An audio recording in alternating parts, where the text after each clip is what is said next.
खैर ये आशा गलत है नहीं कि हमारा कोई भला हो जाए, हमारा कोई रोग हो मिट जाए, हमारी समस्या हल हो जाए, ये कोई दोष नहीं है, ठीक है? और होना भी चाहिए। और ये मंत्र हो या फिर हमारी कोई भी शास्त्रीय पद्धति हो, इन सब में इसकी क्षमता भी है कि वो आपके इन सबको सहायता करे आपकी समस्या में।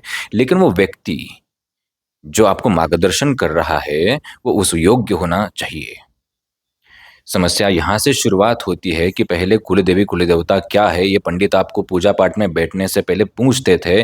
आज आपको ये पता नहीं कि जैसे कुल देवती कुल देवता पूछते थे, वैसे साथ में कुल गुरु भी पूछे जाते थे कि पंडित पुजारी पूजा पे बैठने से पहले आपको पूछते थे कि चलो आपके कुल देवता कौन है बताओ। फिर पूछते थे कि चलो आपके कुल गुरु कौन है बताओ।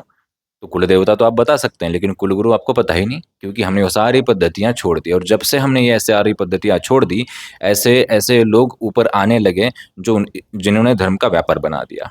किसी के ऊपर कोई बड़े से बड़े देवता आ रहे हैं शरीर के अंदर, समझ नहीं आ रहा आज तक हमें इस खोज में है कि ये कैसे संभव है। जबकि हमारे पास भी कुछ अच्छे पढ़े लिखे हमारे शिष्यगण हैं, वो भी इसके ऊपर खोज कर रहे हैं। कोई मन की बात बताने में माहिर है, लिख हाँ कागज पे लिख के बता रहा है।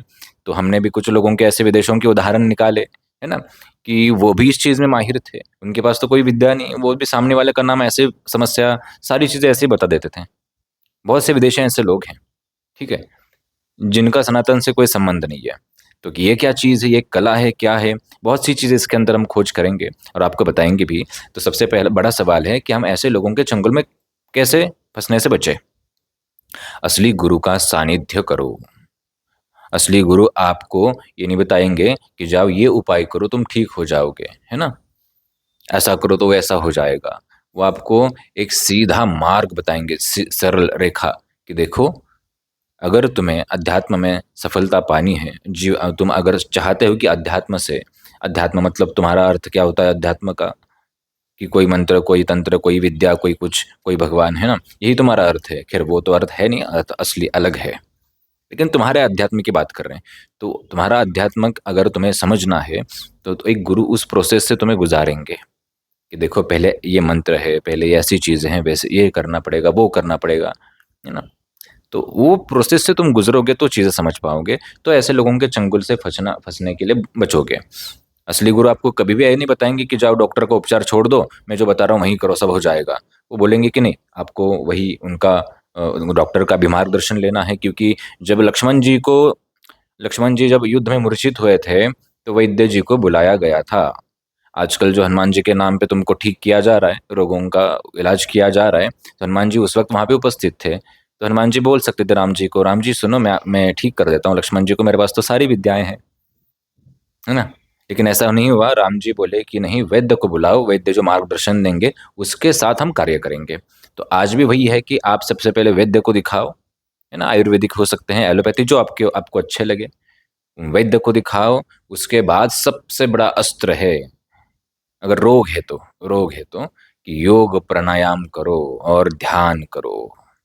हमारे जितने भी शिष्य हैं उनको कंपलसरी है योग प्राणायाम और ध्यान।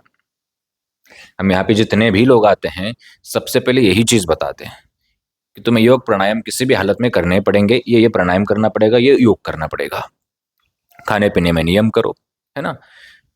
और फिर तुम्हें एक तो बीमारी का तुम्हें हल हो गया। बीमारी का जैसे ही हल हो जाता है, मनुष्य मस्तिष्क से मुक्त हो जाता है कि हम धन अच्छे से कमाएं। नहीं तो घर में पता चला कि 10 लोग बीमार हैं और तुम धन कैसे कमाओगे, सेवा कौन करेगा, है ना। तो धन भी आने के मार्ग फिर धीरे धीरे खुल जाएंगे, अगर स्वास्थ्य ठीक होगा तो, है ना। मेडिटेशन करोगे तो मन एकाग्र होगा, मन एकाग्र होगा तो निर्णय क्षमता अच्छी रहेगी, निर्णय क्षमता अच्छी रहेगी तो जो भी हम व्यापार बिजनेस नौकरी कर रहे हैं, तो वहां पे हमारा धन बढ़ने की संभावना ज्यादा होगी। बाकी विद्याएं मंत्र साधनाएं अपनी जगह पे काम करेंगे, लेकिन योग प्राणायाम और मेडिटेशन और खाने पीने पे नियंत्रण, वाणी मन पे नियंत्रण होगा तो ही ये सारी चीजें काम करेंगी, अन्यथा नहीं। नहीं तो तुम ऐसे यहाँ पे जाओ, फिर इतना पैसा खर्च करो, फिर ये सवारी वाले आ गए, फिर ये परछा वाले आ गए, ये सब चीजों में तुम उलझते ही रहोगे, ये तय है तय है। खैर भारत है, भारत में तो ऐसे लोगों का डंका ही बजता है ना। करोड़ों में उनके फॉलोअर्स होते हैं, क्योंकि भारत एक मानसिक गुलाम देश हमेशा रहा, हमेशा मतलब 2000 3000 वर्ष पहले से, जब से गुरु परंपरा गुरुकुल खत्म हो गए, समाप्त हो गए। तब से भारत मानसिक गुलामी की ओर अग्रसर हुआ। आपको ऐसे ही गुरु पसंद हैं। खैर इस विषय में हम ज़्यादा कोई बोलने की इच्छा नहीं, और नकारात्मक चीज़ें तो हम बोलते ही नहीं, इच्छा भी नहीं रहती। लेकिन भारत को जागरूक करना है तो सच के रास्ते से गुजरना है, और सच के रास्ते में जब गुजरेंगे तो ये भी मोड़ आएंगे, हमें बोलना पड़ेगा, ये मजबूरी है हमारी। ठीक है। तो ऐसे गुरुओं से बचे जो आपको ये चीज़ें चीज़ों में उलझाए, चमत्कारों में उलझाए। वरिष्ठ हनुमा में बहुत सारे लोग आते हैं, बहुत सी समस्याएं लेके। उनको हमारा सबसे पहला मार्गदर्शन, भले पहले आए या अभी आए, वो रहता है कि योग प्राणायाम करो।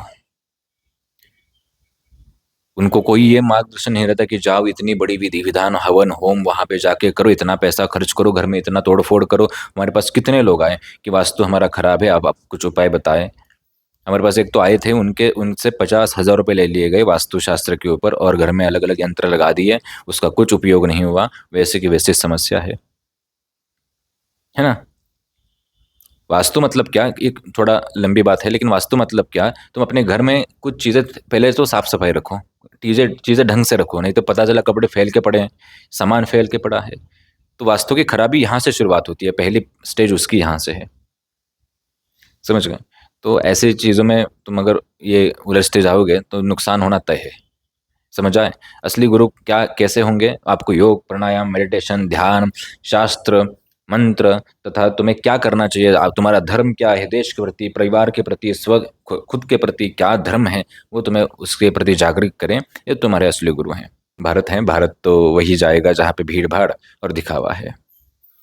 तो समझ आया होगा कि हमें क्या करना है, कि जो गुरु तुम्हें मार्गदर्शन करे पूर्ण तरीके से, उस गुरु के पास जाओ। नहीं तो पता चला कि कान की बीमारी है और गए पेट पेट के डॉक्टर के पास, और कान की जगह पेट ही फाड़ दिया है। ऐसा होता है ना बहुत सी जगहों पे।